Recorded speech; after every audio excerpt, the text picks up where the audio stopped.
Madras United fans. Welcome back to another episode of the Madras United podcast. This is episode 11, and I'm your host, Sanjay. And joining me is my friend and co host, Desmond. Today's episode is packed with everything you need to catch up on the football madness that's been happening. First up, we are diving deep into that stunning 3-0 victory over Brighton, a game that had everything.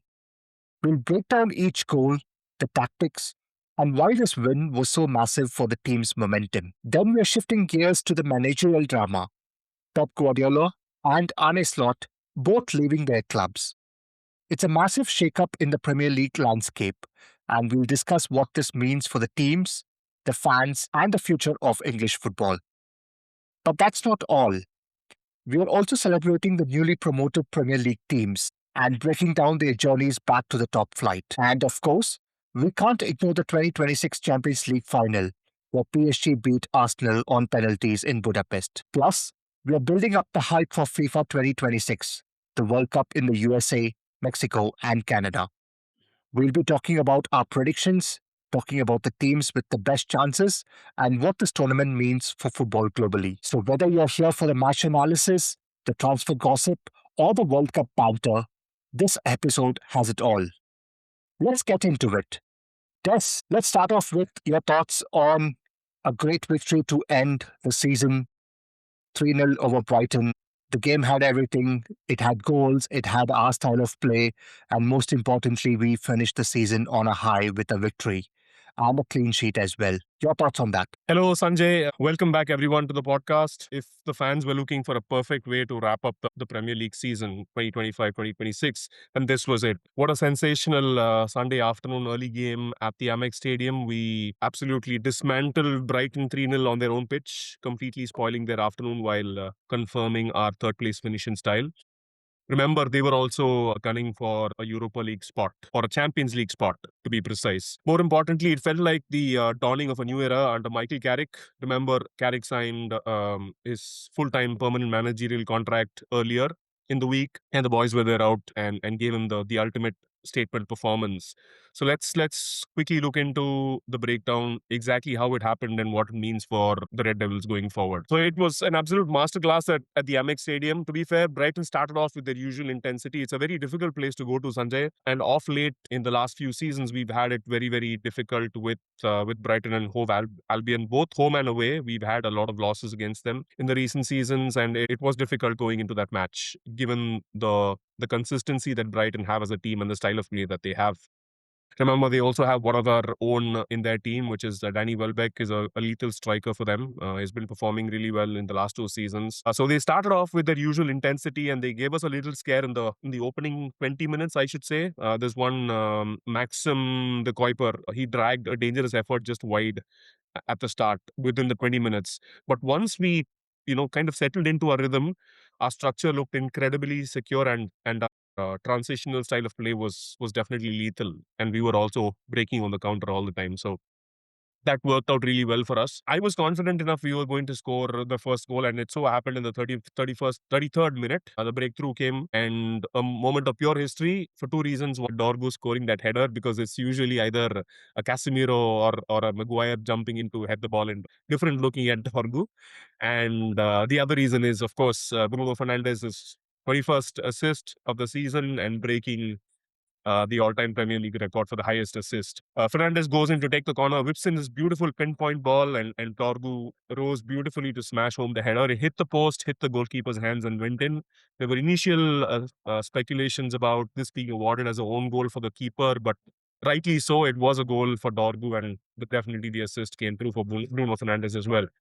So with that single cross, Bruno notched his 21st Premier League assist of the season, officially breaking the all-time record for the most assists in a single campaign. Take a bow, Fernandes. And after that, it was no looking back. Fourth minute, we started building in terms of confidence. Right before the break, it became 2-0. We completely took the wind out of their sails. It was a fluid game. It was a gorgeous team move involving Diallo and Mason Mount. What I liked about that very much, Sanjay, was the fact that we sliced open their defense with that give and go between Amad Diallo and Mason Mount. It was beautiful to see that sort of game being played inside the box.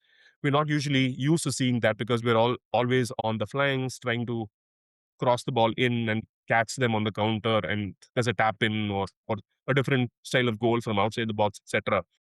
So so I wouldn't call it tiki taka, but it was actually really good to watch, and I like that goal. So Ahmad assisted for Brian Mbomo, who tapped in that goal in style. So going into halftime, it became 2-0, and it felt incredible, right? And I thought the game was sealed after that, because after 2-0, I think Brighton were completely down. Their hopes of finishing in the top six, because this time around, I think from the English clubs, there's 6 spots for Champions League games, and Brighton were pushing for that 6 spot. So their hopes were dashed. And then 48th minute, immediately after the restart of the game in the second half, any hope of a Brighton comeback was instantly killed just minutes after the restart.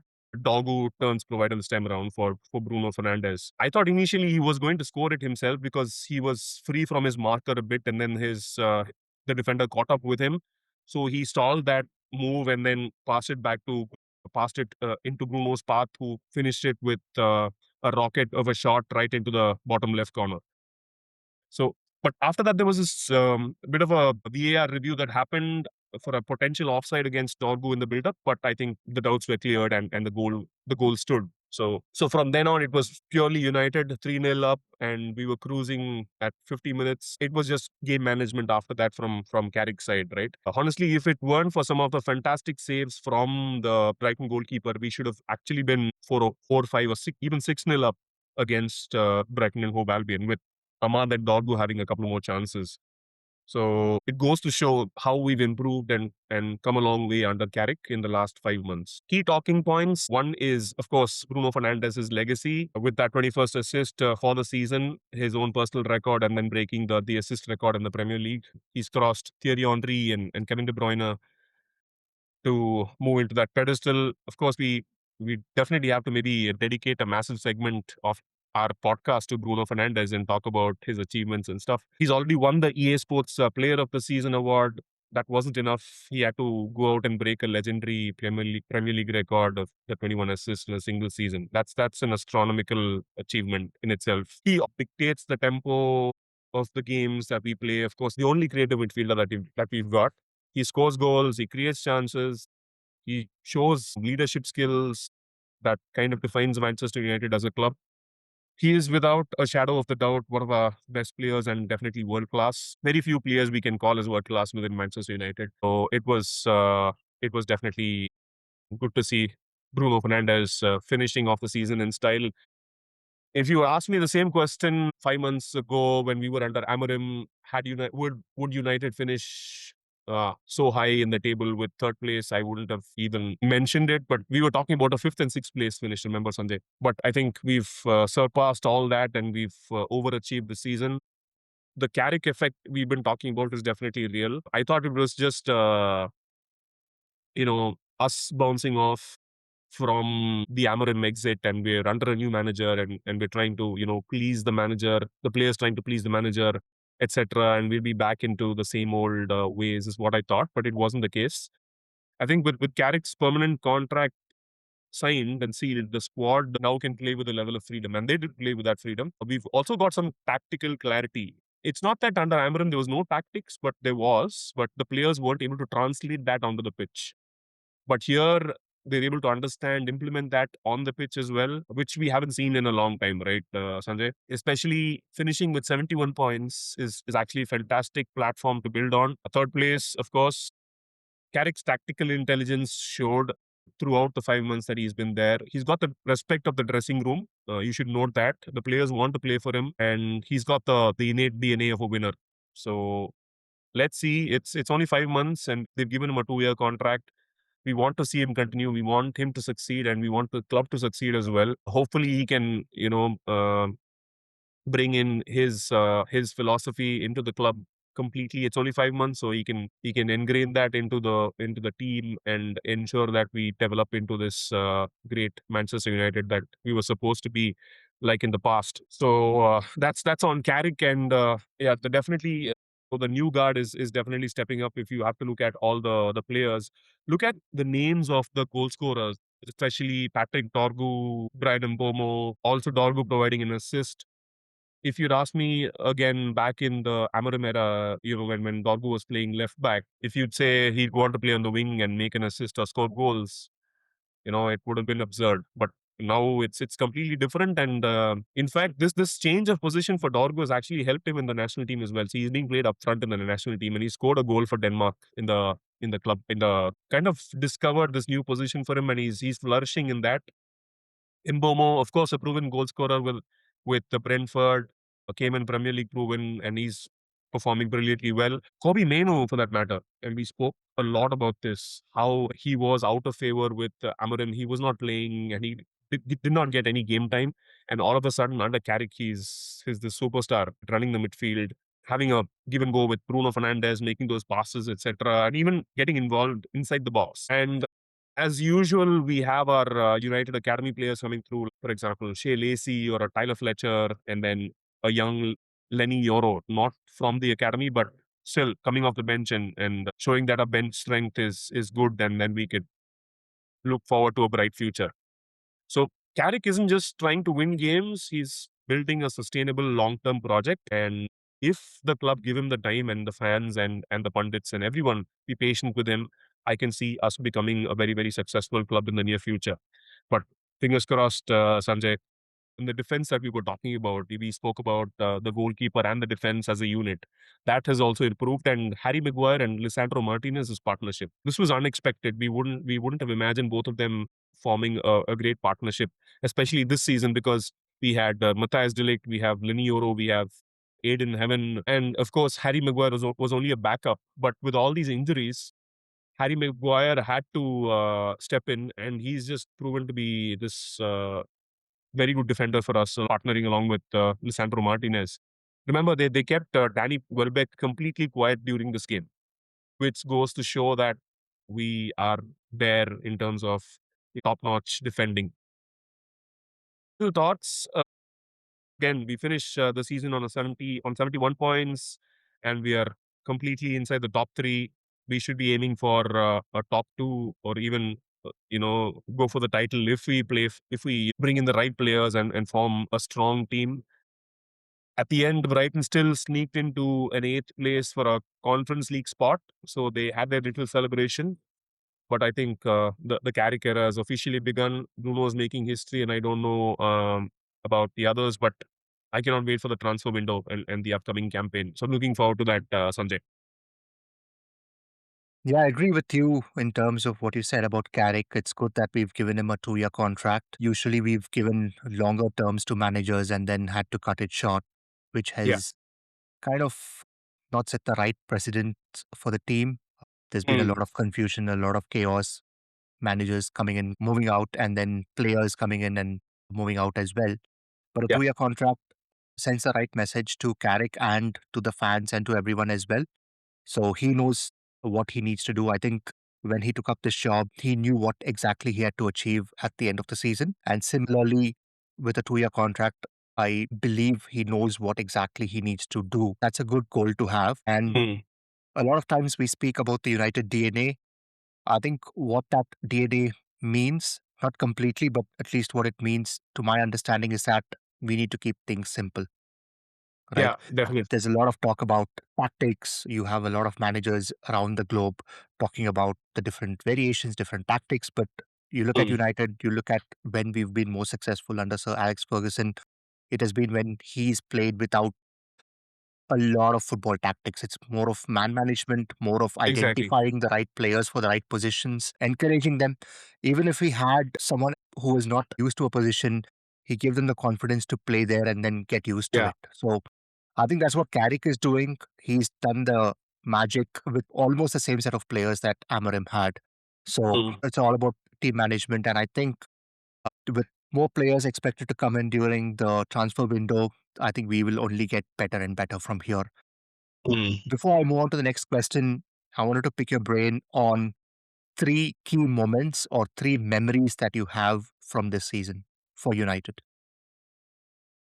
Okay, off the top of my head, the three memories, I don't have any good memory from the Amarim era from this season, so I have to go for all of Carrick's games.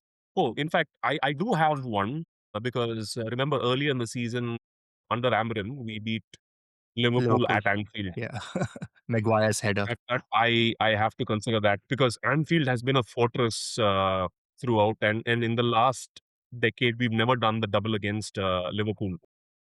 So credit to Amarim for that, for helping us beat Liverpool at Anfield, because Anfield is always a cauldron, a tough place to go to. You ask any United player, they'll tell you, about Anfield and how intimidating it is to play at that stadium. So that I have to give credit to Amarim for that.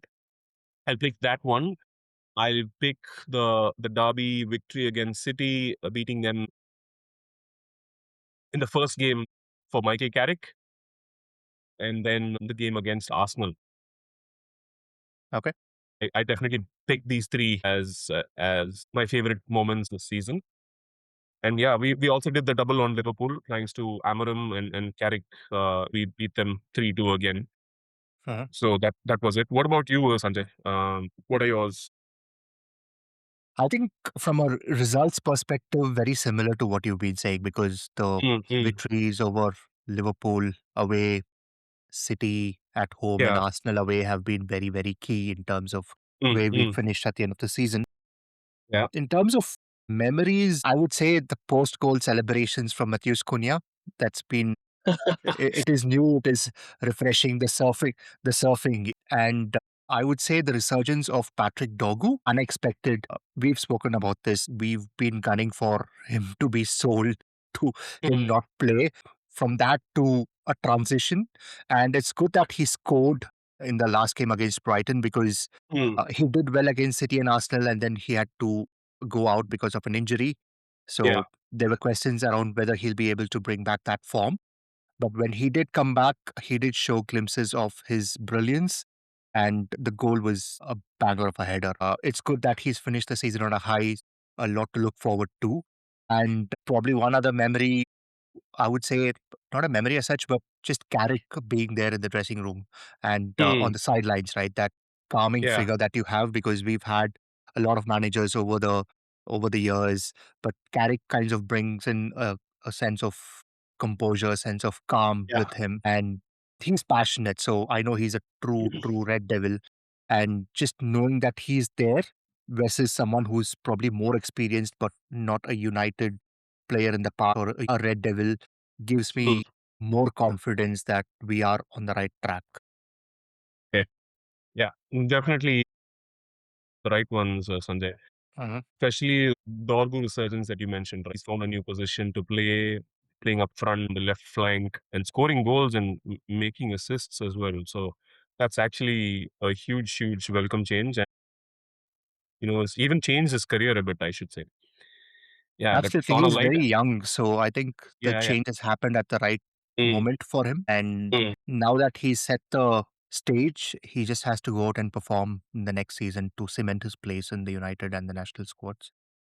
On a lighter note, if you ask me what was, if not United's, but overall in the Premier League, what was the best memory of the Premier League this season that I have? I'd say the Chelsea players paying respects to the ball in the middle of the pitch. For a moment, I thought you were going to say Alejandro Garnacho tripping over the ball without any United defender around him. This is the icing on the cake. The paying I know. respects to the ball explanation given by Liam Ross Senior himself.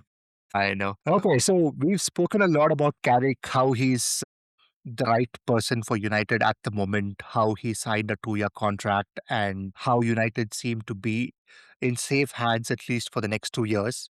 But just looking at two other clubs, our rivals, teams who have been fighting it out for the titles in the yesteryears, Pep Guardiola moves out of City, Arne Slot has been sacked from Liverpool. Mm, Two different exits. Pep's was expected. It was yeah. just like how MS Dhoni does it for CSK. It was more a case of one more season, but I think he's done enough. He's got all the trophies, all the achievements, all the accolades over the years. So he's called it time.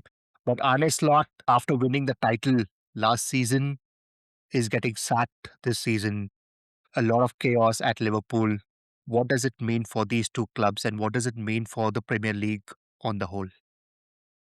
It's definitely going to be a huge shift in the landscape of the Premier League, Sanjay, because these are two big clubs in the current landscape, and you have two high-profile managers in Pep Guardiola and Arne Slot. Of course, you can't compare Guardiola has a huge legacy with City in the Premier League.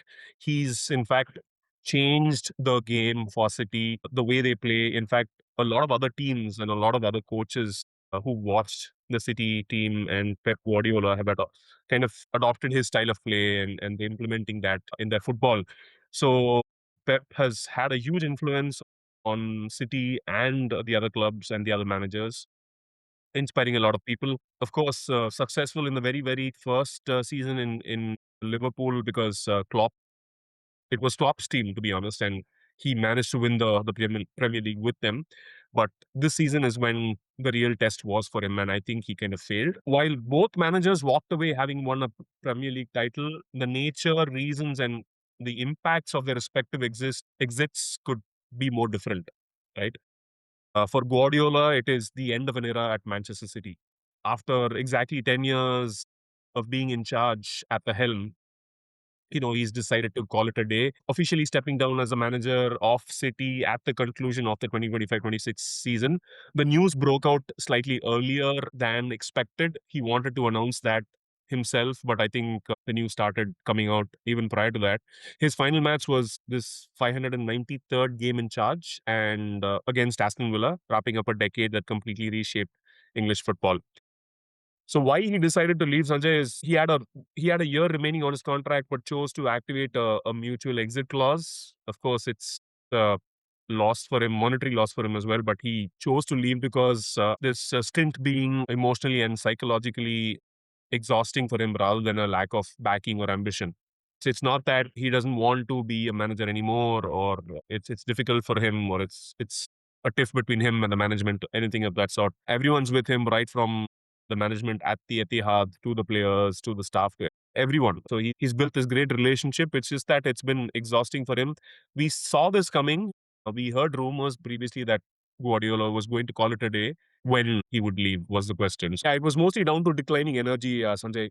He's openly stated that his energy levels were gradually dropping and depleting. So he's mentioned that in his press conferences. The burden of management itself, I think it was Tijani Reinders, the new midfielder who's coming from AC Milan. So he mentioned in one of the interviews that Guardiola confessed to the squad that he no longer had the emotional energy required for heavy day-to-day man management and team management. Specifically, the constant burden of having to, leave top-tier players out of the squad and disappoint them week after week, because City's bench is like, you can have two teams with their bench, right? You have the first team and their bench as well, the reserves. So it's that difficult, and at a club like City with with Pep Guardiola sitting in the manager's hot seat, and you have the expectation from the fans because they've had so much of success. The minimum expectation would be to try and win the Premier League every season. Of course, they won their first Champions League recently, and the next step would have been to try and win another Champions League and build from there. So I think it was weighing heavily on him, and it was physically and emotionally exhausting, like he said. So that's one of the main reasons why he's leaving. But he's leaving on a high. The legacy is definitely there. He becomes the most decorated manager in Man City's history, signing off in his final season with domestic cup double, both the FA Cup and the Carabao Cup. Although City fell short in the Premier League title race, I think it was a good ending to his career at City. So over his 10-year tenure, he's amassed 20 major trophies. Put that 20 major trophies, including a lot of Premier League titles and the club's first UEFA Champions League that we spoke about earlier. What's next for Pep? I don't think so. He'd jump into another job like other managers. He would do the same as what Klopp did, right? For Jurgen Klopp, it was similar at Liverpool. It was very, very stressful for him, and he wanted to take a break. So I don't think so Pep moving into another job. Instead, I think he'll maintain a relationship with the City Football Group by maybe becoming an ambassador or a technical advisor, something of that sort, offering expertise to the wider network at the club while taking a much needed sabbatical from the touchline. So that's what I see similar to Klopp, because look at So Klopp. he has taken up a role. So he has taken up a boardroom role Mm, as a mm, global mm. ambassador for the City Yeah. Football Group. Yeah, Yeah. so that's what is expected, right? But similarly, Klopp, he's taken up a role at the Red Bull group. So he's, I think, a technical advisor for the Red Bull group for all the Red Bull clubs, Salzburg, Uh-huh. Red Bull Leipzig, and then you have a Yeah. Red Bull in the US as well, right? New York Red Bulls, if I'm not wrong, or New York or Red Bull New York. Yeah. Uh-huh. So similar thing to what Klopp is doing has done so far. So I think he will take a break and be in these technical advisory roles, but most probably be enjoying his time with his family, etc. A stark contrast for Arne Slot, Sanjay, ruthless sacking at Liverpool. I think Liverpool handled this very well. To be honest, it did not happen in middle of the season. You know, it's a humiliation for managers because being sacked mid-season with players and fans and everyone else left with a lot of uncertainty. It's very embarrassing for a manager to be sacked mid-season. It didn't happen that way. Of course, they parted ways with in a mutual decision, and this was a pre-planned farewell for him. Definitely, because Liverpool definitely wanted to get rid of Arne Slot because it wasn't working out. The style of play was completely different. I think he fell out with a lot of the players, Mo Salah, a few others as well. So just 1 year after doing the impossible by replacing Jurgen Klopp and guiding Liverpool to that 20th Premier League title in 2024-25, finally the Dutch coach was fired by the FSG group, the owners, Fenway Sports Group. Looking at details as to why he was let go, second season unraveled into a highly disappointing campaign for him, despite Liverpool spending an unprecedented $570 million, £400 million plus, to heavily back him with marquee signings. You had Florian Wirtz, you had Jeremy Frimpong, Alexander Isak, and the team failed to gel and heavily regressed. Plus, a lot of injuries, and for some reason Florian Wirtz didn't click as well. There's so much of criticism. If it was United, Sanjay, you'd have everyone's focus on United on how all the new players flopped, etc. But I think this guy, Florian Wirtz's conversation just brushed under the carpet very well, and not many people spoke about what a flop he was. Of course, underwhelming results for Liverpool. Overall, Liverpool finished fifth in the Premier League this time. Standardly, a massive drop off for a defending champion, only scraping into a Champions League spot late on and finishing 25 points behind the title winners. Remember, I told you there's 6 spots for Champions League from England this time around, and that's the reason Liverpool are in it in the Champions League this time for next season. So this ownership from Liverpool, right, led by the FSG group, they've noticed that the underlying data had completely tanked. So since early 2025, when I say data, it's on a slot. Since early 2025, the team was performing like a basic top six team rather than a title contender. So they've seen a shift because it was Klopp's team, of course, but when it comes to tactics and when it comes to the way they played, it was completely different. So without being sentimental, they decided they wanted a tactical change, the owners, and they brought in this decision of deciding to let Arne Slot leave. If you're looking at Slot's legacy, of course, it's only 2 years. He can leave, or he's left with his head held high. Definitely bringing in the Premier League last year was a great achievement.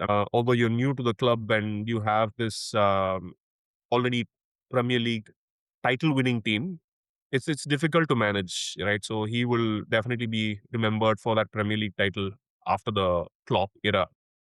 What's next for Liverpool from here? Of course, they've named Andoni Iraola as their replacement, an exciting manager who's come in. We can definitely talk more on him later, but yeah, Liverpool can look forward to some exciting football in the near future.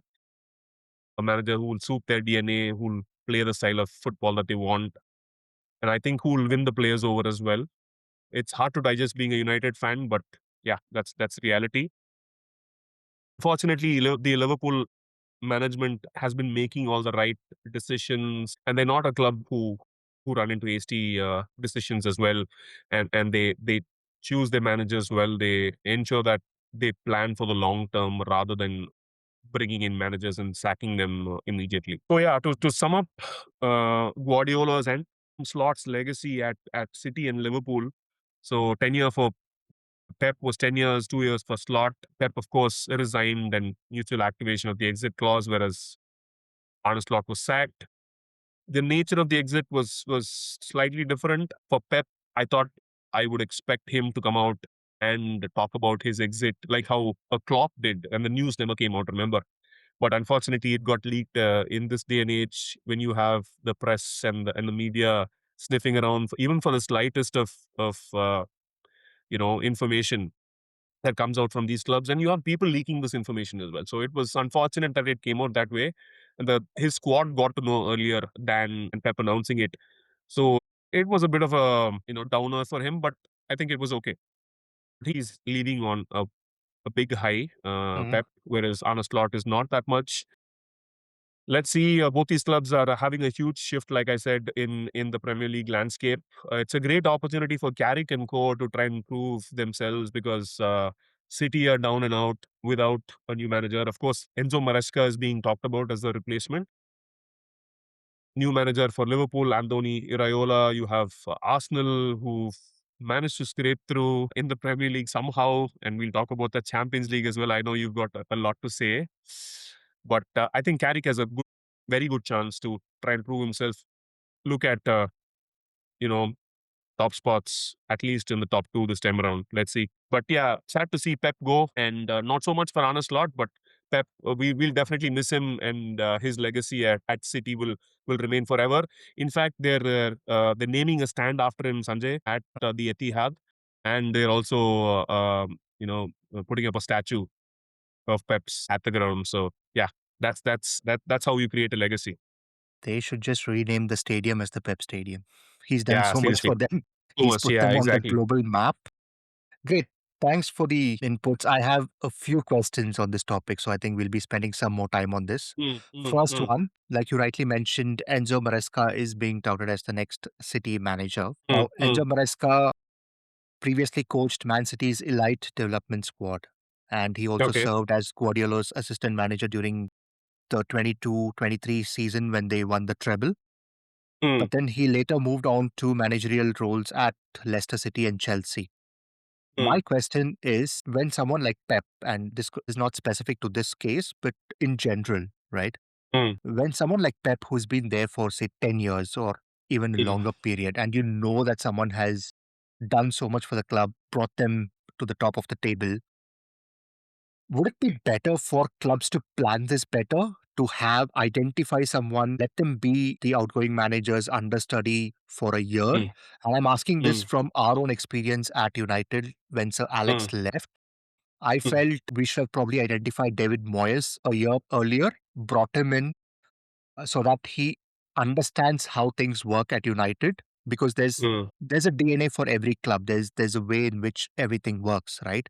And it has been built over a period of a decade or 2 decades. And for Yeah. someone new to come in, it's good that Maresca has been there at City, so he understands parts of it. But again, he's coming after a couple of years break, right? Mm, So mm. everything from the players that have been brought in, the staff, because when players are brought in, they are brought in with a particular plan, right? You Yeah, exactly. communicate a plan to them when you sign them saying, this is where we want you to play, this is how much game time you're going to get, all Mm, of those things. And that's the commitment based on which the players sign for the club. And that primarily comes from the manager because they believe in the manager, they think this is the roadmap. But when the mm. manager moves out, all of this can change, right? And Yeah, the exactly. players' future is also at question, right? Mm. Not the same example, but probably what happened with Mo Salah and Arne Slot, a great player who did really well under Jurgen Klopp, but couldn't kind of get along with Arne Slot. And that could also be one of the reasons as to why Liverpool ended where they are this season. So my Yeah. question to you is, can clubs do better in the succession planning? Mm, We've seen that a lot in corporates. We see that mm. when someone is probably moving out, you get someone, you Yeah. get them trained for a few months. The team also gets used to them. It's very, very important that the Mm, team, the players, because end of the day, it's the 11 or the squad of 15 or 20 who need to be aligned with the manager. And they need to accept him, right? No matter who it mm, is, how brilliant you are, how great a magician or tactician you are, the team needs to accept you as their manager, as their leader. So, mm, can clubs do better? And do you think a model like this, where if you know someone is leaving next season, bring in the replacement, let them be the understudy for a year, and then take it forward from there? I think that would be a more smoother hand over for everyone concerned, club, Mm. fans, team members, everything. What do you think? No, I mean, that's true, and that's the way it should be. I don't know if all clubs can implement this, but it's a very successful model, the one that you spoke about. And City have done that really well. Take City as an example. I don't think so any other club have done this. Even Klopp's exit was a surprise, and I was surprised that FSG did not plan that way, knowing that at some point in time he would be leaving, and that they should plan for his backup. But for City, it was completely different. I think they did not think over this in the last 1 year, Sanjay. I'm pretty sure they've thought about this at the time when Pep Guardiola stepped into the club. It's not just in the last few years. It would have been long term. And City Group have done this really well. They're very good management. You had two people. You had Mikel Arteta and then you had Enzo Maresca. Had Arteta not gone to Arsenal as a manager, had he not picked that job, you would have maybe seen Arteta picking up the role at City this time around and not Enzo Maresca maybe.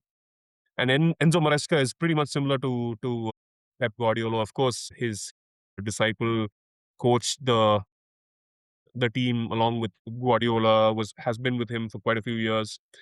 Moved on, so that was a perfect plan for him to move away from the club. He's had the experience with Pep, and then he moves away, goes to Leicester, goes to Chelsea, gains good experience in terms of management within the Premier League, and is poised to come back and take over at City. So this is the planning that the teams are supposed to do, that managements, football owners are supposed to do. Unfortunately for United, we have some amazing owners that we planned the exit for Sir Alex Ferguson so well that David Moyes came in, flopped in 7 months, and left. So it's all down to the owners, Sanjay, the management. If the owners believe that they want success for the club, if they think of the good that needs to be done for the club, and to ensure that the club develops year on year, we churn out results in the Premier League, not just the Premier League, but in the Champions League as well. You have to be on the European stage too. If they think that way, and if their aim is to be successful, then they have to plan long term, like how City are doing for Guardiola right now. So it has to be so. He's not just had one; he has two. He had two backups. One of them left, and one of them is coming back. So you can imagine the amount of planning that would have gone into this managerial appointment at City right now with Pep leaving. So it's very very important. Teams have to do it that way, and if not exactly like the way City did it with Pep, it could be slightly different too. Even a 1 year planning or a 2 year planning would work out. But you have to identify the right manager. That will happen only if you bring in a manager for the club, right? That will suit the style of play. Of course, change is inevitable. You can bring in change into the club, but not too much, not shake things up too much, so that you're changing everything from the style of play to the players to the training to everything at the club to try and bring in a huge overhaul. But that's what Means people need to look you'll at. have to bring in someone who's been at the club. So for Yeah. City in particular, do you think Vincent Company would have been a good replacement? I know he's not Mm, got the managerial record yet. He's yeah. still a new manager, but someone who understands how the club works. Because Yeah. I'm starting to see a pattern that's developing. United, if you see, Mm, with so many managers that we've had, we've felt confident as fans, as people mm, outside the mm. club, and the results speak for themselves only when Ole Gunnar Solskjaer and Carrick have been at the helm, right? Yeah. Yeah. Yeah. Similarly for Arsenal, after Wenger, it's Arteta who played for Arsenal. So he knows what Wenger was trying to build. He understood it Mm, and he's mm. trying to build on it. Obviously, it's not going to be the same plan, but he's building on what something has been built already. I'm thinking of examples like the West Indian cricket team. They were the team to be. They were the greats in the 70s and the 80s, but It is, yeah. after that, they've not been great, right? So, Australia, for example, after Mark Taylor's team Mm, had those 15, 16 consecutive victories, you've had mm. other teams who've come in, players who've played under him come and Yeah. be the captains and continue the legacy. So, as much as all these clubs try to get in the best in the business from other countries, other leagues. Uh, Mm, I think what seems to be working out is keeping it simple, have one of your own continue mm. doing well, right? So Yeah, yeah. I think that's also something clubs need to plan for and find someone who's there in the club and Mhm. mark them out for the future. Definitely. A good example that you quoted about Vincent Company, Sanjay. That's true. Of course, having one of your own, someone who's been at the club, who understands the DNA, who understands the style of play, who understands the players, who understands how things work at the club, the training ground, the stadium, the fans, etc. So you need someone who understands everything. Of course, that's very, very important. But at the same time, not all players or ex-players can become great coaches, right? That's also there. You need to have a strong man management within you. So I think company, for that matter, has succeeded in that. So as Carrick, if you ask me if Solskjaer was that successful as far as man management was concerned, I would say no, because there were a lot of cracks in that team. There were players who were not in line with the United style of play or the United DNA. They were trying to dictate terms in their own way, etc. So there's lots that was happening, but definitely his style of play, Solskjaer's style of play was a good example. It was similar to what we used to play during the Alex Ferguson era, but overall, if you look at it, Solskjaer was not 100% successful. I would say that with Carrick, yes, with Carrick, you see that calm, you see that composure in him. He knows everything about the club and he's played for United and he's got good man management skills as well. So that definitely works. So it has to be someone, of course, who's been at the club, who knows the club very well, and at the same time who's got good management skills. It doesn't necessarily have to be a player, Sanjay. Going back in history, if you look at the Barcelona in the early 90s, when Louis van Gaal was coaching at Barcelona, it was I think Pep Guardiola. No, I mean, yeah, Pep Guardiola was playing under him as a midfielder, and Jose Mourinho was part of the coaching staff at that point in time. So Jose Mourinho was not a great player. I mean, he did not win titles with any other clubs, and you wouldn't even know the teams that he played for. But he turned out to be a great manager at the end. So he was an understudy to Louis van Gaal. He knew Barcelona in and out. In that season, I think about 2006 or 7, when Frank Rijkaard left Barcelona, they were looking to replace and bring in a great manager for the club because it's such a huge club and successful club. They wanted to bring in a very good manager. And it was between Jose Mourinho and Pep Guardiola. And Barcelona went for Guardiola because, of course, at that point in time, he's had experience coaching the B team and all that, but he was one of their own. It could have been Jose Mourinho as well. It would have been different. We wouldn't have seen tiki taka football, but something different. But yeah, to your question, it does not have to be a player. It could be anyone who's been at the club, any coach or any manager who's been at the club.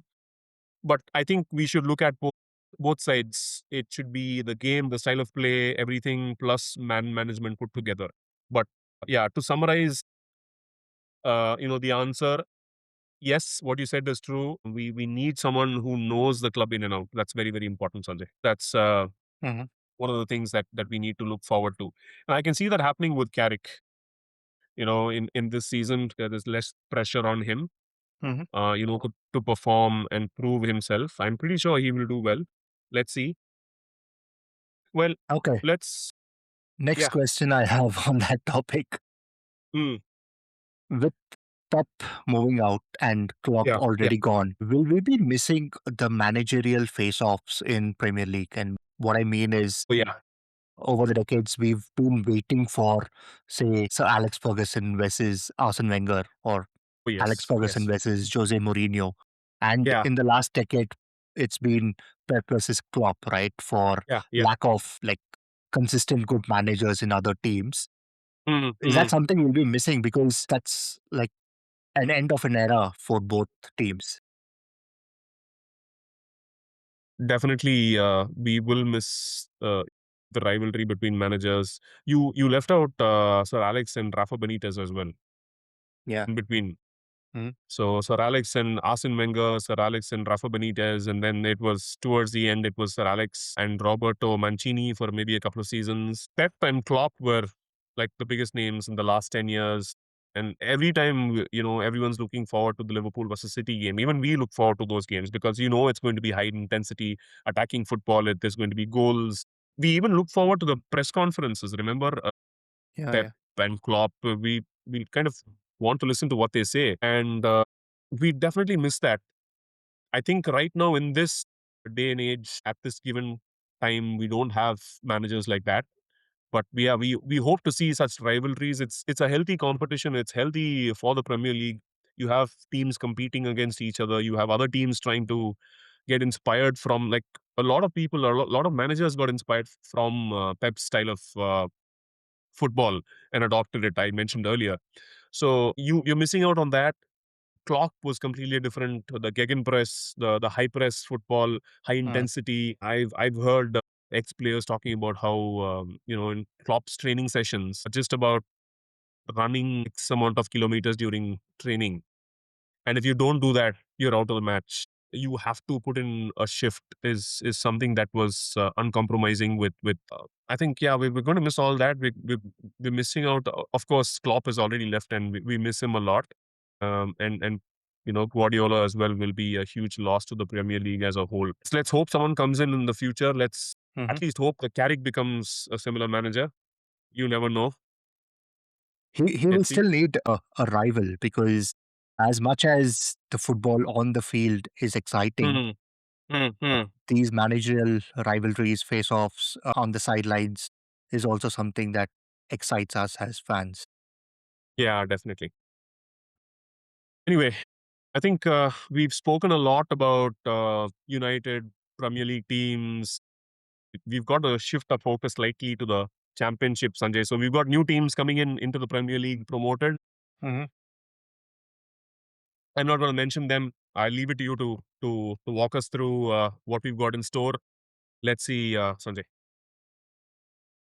Sure, guys. So, for the benefit of our listeners, I'll start off with how the Premier League and the Championship function in terms of Mm, teams finishing at the bottom in the yeah. Premier League and at the top for Championship. So, in the Premier League, you have 20 teams who play against each other twice, once at home, once away. So, that's about 38 games every season. At the end of it, three teams who finish at the bottom get relegated, which means for the next season, they will no longer be part of the Premier League. They will move down to the next division or the next league, which is called the Championship in England. So those teams are West Ham, Burnley, and Wolverhampton. So they've been relegated. We will not see them in the Premier League next season. And Mm, taking those slots would be three teams from the Championship. The Championship is slightly different. You've got a total of 24 teams, again, who play against each other twice, which means they play a total of 46 games every season in that Championship. And in this season, you've got Coventry and Ipswich who've finished at the top two. And the third team that gets promoted to the Premier League is Hull, who finished on sixth, but they played a qualifying game through which they are promoted to the Premier League. So we've got Coventry, Ipswich, and Hull, who are the three teams replacing West Ham, Burnley, and Wolverhampton. And I thought it will also be a good time for us and our listeners to know a little bit about these three teams, relatively not known much in the Premier League circles. So we'll start off with Coventry City. So this is an old club. They've been there since 1883. The last time they played in the Premier League season was in the 2000-2001 season. So that's about 25 years ago. Some of the major achievements that they've had is that they were semi-finalists in the FA Cup in 2024. We've got a known face at the helm over there. Frank Lampard is the manager. He took over in November 2024 from Mark Robbins, and he's been instrumental in getting the team promoted. He's also been mm, shortlisted for manager of the season from a championship perspective.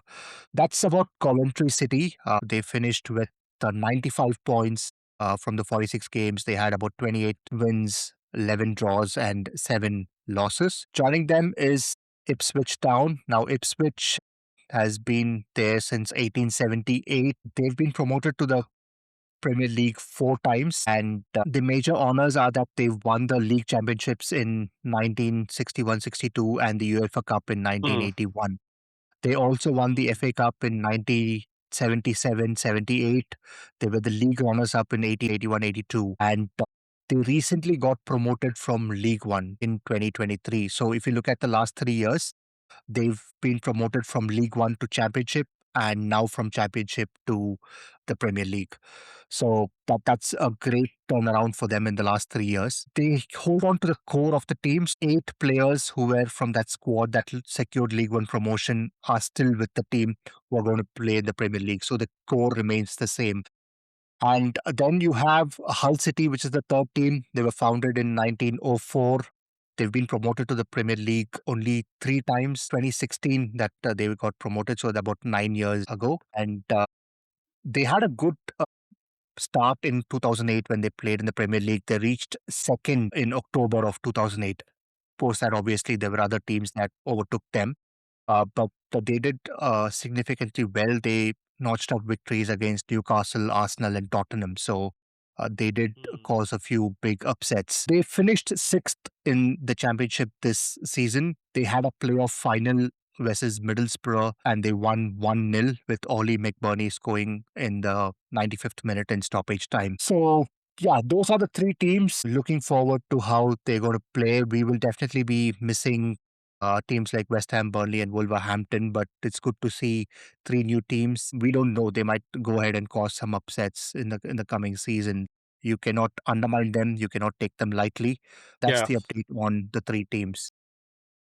Yeah, definitely looking forward to all these three teams coming into the Premier League, and I know we've seen Hull City at least previously in playing. I don't remember Coventry City playing. Mhm. I don't remember watching those matches back in 2000 2001. But at least Ipswich Town, I think once they've done so, Hull City have been on and off in the Premier League previously. So I think it'll be exciting to see these 3 teams come through, especially Coventry because they're being led by Frank Lampard.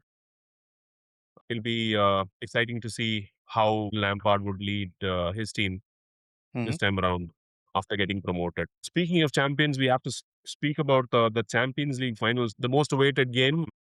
And I was expecting PSG to win, and so they did.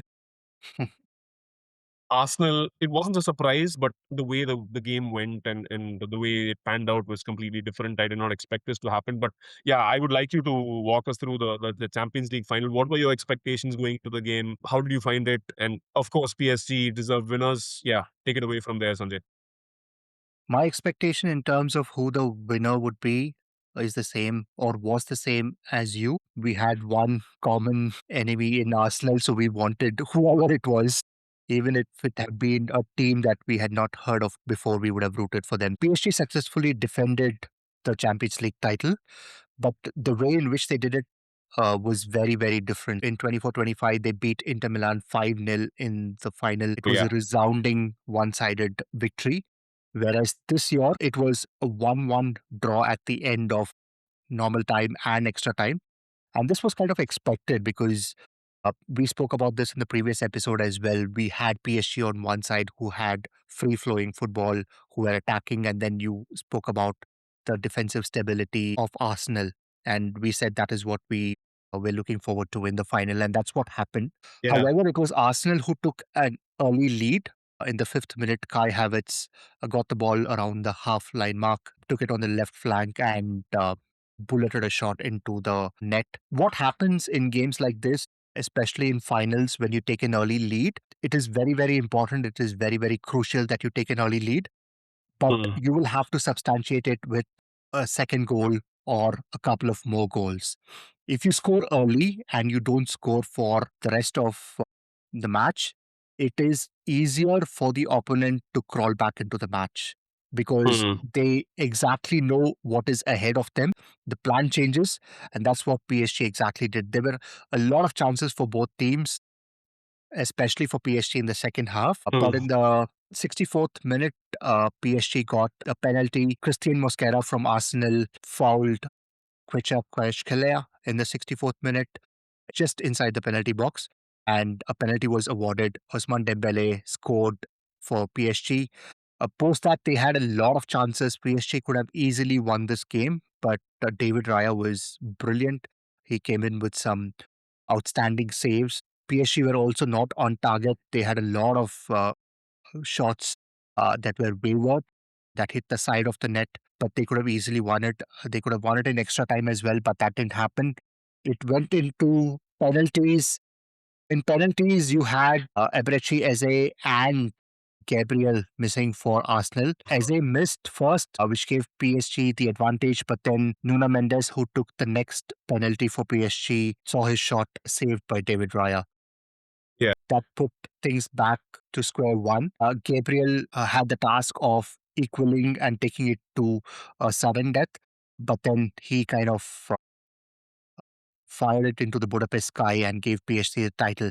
What didn't work for Arsenal is that their regular penalty takers in Martin Odegaard, Kai Havertz, and Bukayo Saka were subbed off before the end of Yeah. extra time, which Yeah. meant Yeah. they could not take the penalties. Mhm. And Mikel Arteta also mentioned after the final that Gabriel had requested that he took the fifth penalty and they had practiced Okay. for it. So this was part of the plan, just that it didn't pan out as they planned. PSG defended the title, but I don't think it was very convincing. It could have been anyone's game. Once it goes into penalties, it's like a roll of the dice. It could be anyone's day. Anyone could win it. So uh, PSG won it. I'm happy that they did, but again, could have been a better final. Could have been a better final. I was completely disappointed with the tactics Arsenal brought into this game. It's a Champions League final, right? You're of course you're competing against the former champions in PSG. They're defending the title and they were cruising this time around. They brushed aside Bayern Munich, who I thought were the favorites earlier this season with the form they were in. I thought PSG, after brushing Bayern aside, were clear favorites to win the Champions League, and rightly so. Arsenal came in as the underdogs into this game, but you have to put up a fight. Uh, they scored that first goal, and then they started parking the bus after that. It was 25% possession of Arsenal's versus 75 for PSG. And it was completely one-sided. They parked the bus completely. They got away with a few fouls here and there. Sanjay, you should have noted that. Even the first goal, for that matter, when the ball bounced off, ricocheted off Leandro Trossard, and then it fell into Kaya Havertz's path. It wasn't fair enough on PSG's part. There's a couple of handballs that were denied as well. And these guys, of course, they have a good defense and they parked the bus in front of the goal, managed to get away. And it was good that PSG got that penalty back. Of course, there's lots of hatred for Arsenal and their fans, but I wouldn't have been happy to see PSG lose that game on penalties, and they did well and they scored all their penalties except that Nuno Mendes one. Gabriel missed the final penalty that he was supposed to score, the fifth one, but he skied it, like you rightly said, into the Budapest sky, and yeah, it was over after that. So yeah, PSG deserved winners. Luis Enrique can look forward to doing a treble for the Champions League. That will be an all-time record for the third Absolutely. time. And I think they've got the players. They're building on their current squad. They've got a young squad, and they're unbeatable at this point in time. Let's see. I'm pretty sure it'll be again between Bayern and PSG next year. Real Madrid are still in transition. New managers coming in. Lots of things happening at Madrid, but it's going to be PSG and Bayern again. If it's going to be a hat trick for PSG, then that's going to be a world record. And that's a Definitely. managerial rivalry that's heating up right there with Luis Enrique and Vincent Company. But yeah, of course, it's not in their respective leagues, but at least in the Champions League. Vincent Company that definitely deserves a pat on the back for the way he's managed Bayern as well. He's gotten some great talents in Real Madrid. Want to splash out at least 150 million euros to bring Michael Olise to Madrid, but I Hmm. think Bayern have put their foot down and said, no, he's not for sale. Us looking forward to Champions League for next season. And Hmm. I'm sure it's going to be exciting times with United also in the Champions League in the mix. I hope we play well and we progress into the round of 16, at least until the quarters. What do you think? What are your expectations as far as Champions League is concerned for United? I do not have any expectations. Just us Okay. qualifying for Champions League is a big thing. I do No, not no. want to set any targets. for United at the start. Hold on. I mean, like you put me on the spot, right? You tell me what are your expectations? Where do you think we will finish as far as Champions League is concerned? Come on, go on. We will qualify for the next round. That's it. Which is you're saying we will exit in the round of 16. That's what you're saying. I'm not saying what will happen after that. I'm saying we will qualify for it. That's it. What Okay. happens after that, I'll tell you in one of the following episodes. So I'll take it that you're saying that United will crash out of the Champions League in the round of 16. Thanks. I didn't say that. I didn't say that. That's what you want me to say, but I'm not saying that. Okay, but my expectations are that we progress to the quarters. It's tough because the new format is there. Exactly. You will have to finish in the top 8. So it's going to be really tough. And if you ask me again, being a realist, under 16 is what I'm looking forward to. Okay. Let's see. Great. Brings us to the last topic for discussion today. As we are recording this podcast, we are just one day away from the start of the FIFA 2026 World Cup. World Cups brings us a lot of memories. My first memory is from the 1994 World Cup. That's what I clearly remember watching it. Coincidentally happened in the US. It meant that we had to stay up late night or wake up early in the morning to watch those games. And I vividly remember the final, Brazil versus Italy, where Roberto Baggio misses a penalty and gives Yeah. Brazil the title. And from then on, Brazil has been the team that I've been rooting for. I know you've got a lot of memories from World Cups as well. So, what does FIFA 2026 hold for us? Well, speaking of World Cups, mine started in 1998 at the France 98 World Cup. Of course, your favorite Brazil team losing out to France at the end, To and Zizou. Zinedine Zidane. Yeah. Yeah, Zizou. To Zizou, yeah. To be honest, yeah, it was Zinedine Zidane who carried the entire French team I don't think anyone knew or heard of the names Zinedine Zidane before that. prior to the World Cup. In No, 90 definitely not. minutes, in those two headed goals, he became a sensation.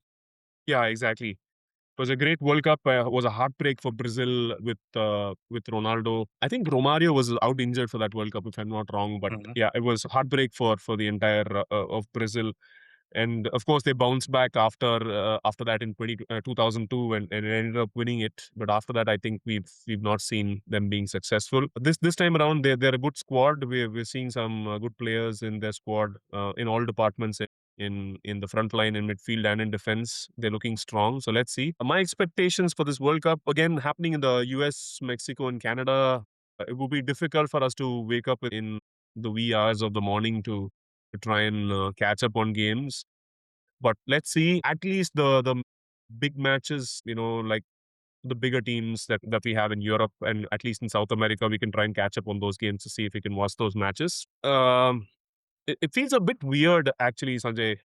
This World Cup happening in the US, Mexico, and Canada in 3 different countries. I know you watched it back in 1994. You wouldn't have the same memories as back then, but there's lots going on right now around this World Cup. There's the US Iran war happening. There's lots of chaos in the Middle East. Mhm. Speaking of Iran are playing in this World Cup and they're being allowed to enter the United States, which is good in one way. And then you have, on the other hand, lots of scrutiny at the border in the US, where teams are being questioned a lot. Frees are being questioned. There's fans are being rejected visas. I heard yesterday there's a Somalian referee who was,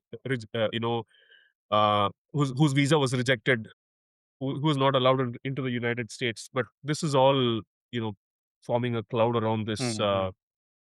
gray cloud around this mega tournament that happens every 4 years. One of the biggest tournaments of the entire world. There can't be a bigger tournament than this, right? And you have all these incidents happening on the side. And I'm really looking forward to this World Cup.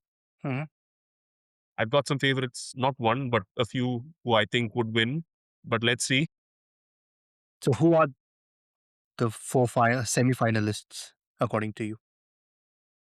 I can't predict the semi-finalists for now, but I would say favorites to win the World Cup. I give you 4 teams.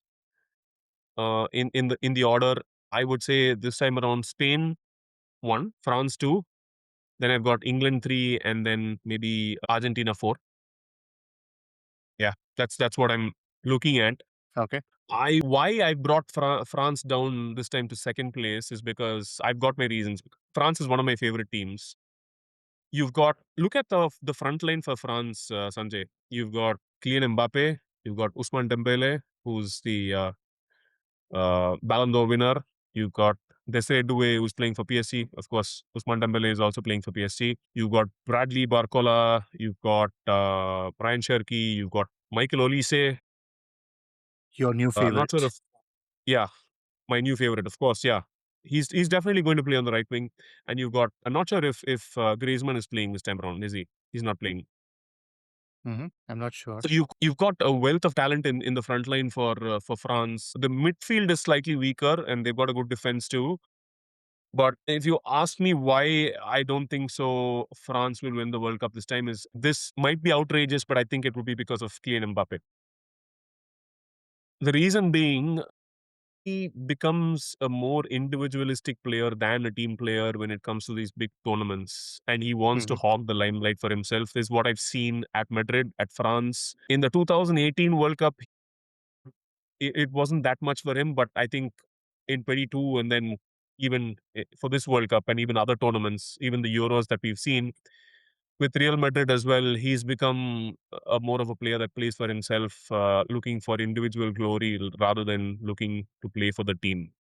So Dembele has already won the Ballon d'Or last year, Hmm. and the moment Kylian Mbappe left PSG, of course, PSG's aim was to ensure that they win the Champions League. That was the holy grail for them. As soon as Mbappe left, they won the Champions League, and they won it twice. Yeah. And Dembele has won the Ballon d'Or as well. And if France win the World Cup this time, Dembele will definitely become the Ballon d'Or Hmm. winner. So would Kylian Mbappe want that? Is a huge question that needs to be answered. So I'm guessing his natural instinct will step in where he'll try to play more of an individual game rather than support his team, Hmm. which might become detrimental for France as a squad. So that may be the deciding factor if he has to change, and Didier Deschamps has to change that for the team, ensure that they win it this time around because 2022 was a heartbreak for them. So let's Okay. let's see how things pan out. And yeah, I'm rooting for Spain this time around to win the World Cup. France in second place, and England in third, and Argentina in fourth. That's what I'm looking at. Okay. Similar four is what I'm looking at. Just that Brazil would replace Argentina, and rightly so because of the rivalry. Yeah, But we really. also have a couple of dark horses in Portugal and Belgium as well. I think these teams have strong squads. I know you're shaking your head for Belgium, but that's why I put them as a dark horse. Okay. Yeah, yeah. There's But this yeah. just the one last thing. You when you said dark horse, you're missing out on a couple more teams. You've got Morocco as well, are AFCON winners, Hmm. official AFCON winners, but Senegal were the ones. Hmm. Yeah, so everyone's looking forward to Morocco as well, and even Norway this time around. You've got Yeah. Erling Haaland's team. So yeah.